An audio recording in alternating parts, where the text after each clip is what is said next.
South ఇండియాలోని అతి తక్కువ ధరలకి రత్నాలనందించే ఏకైక సంస్థ 6JVR. రాజకీయ కార్యాచరణపై బీఆర్ఎస్ ఎమ్మెల్సీ కల్వకుంట్ల కవిత కీలక అడుగులు వేస్తున్నారు. ఈ క్రమంలో కవిత ఇంటికి సమీపంలో జాగృతి కొత్త కార్యాలయాన్ని ఏర్పాటు చేశారు. బంజారా హిల్స్ లో ఏర్పాటు చేసిన జాగృతి నూతన కార్యాలయాన్ని ఆమె ప్రారంభించారు.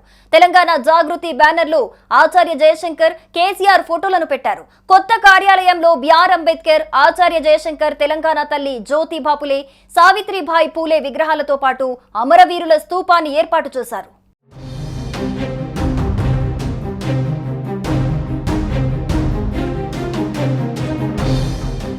తెలంగాణ జాగృతి నూతన కార్యాలయం ప్రారంభించడంతో ఇందిరా పార్క్ వద్ద పనిచేస్తున్న తెలంగాణ జాగృతి కార్యాలయం మూసివేయనున్నారు.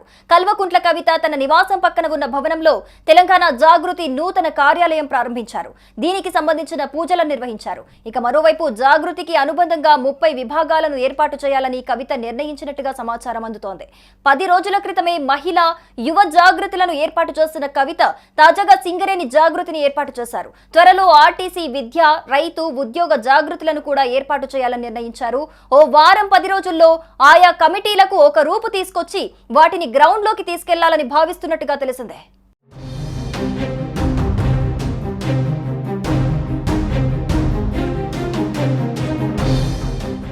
జాగృతికి అనుబంధ విభాగాలను ఏర్పాటు చేయడం ద్వారా ఉద్యోగులు, నిరుద్యోగులు, రైతులు, మహిళలు తదితర వర్గాల సమస్యలపై పోరాటం చేయాలని ఆమె నిర్ణయించుకున్నారంటున్నారు. మంగళవారం జరిగిన సమావేశంలో ఇదే అంశాన్ని జాగృతి నేతలకు కవిత తేల్చి చెప్పారని తెలిసిందే.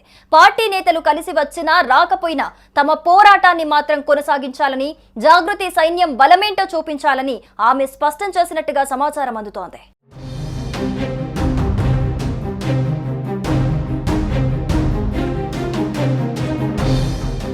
సుమన్ టీవీలో మీ పర్సనల్ అండ్ బిజినెస్ ప్రమోషన్స్ కోసం కింది నెంబర్కి కాంటాక్ట్ చేయండి.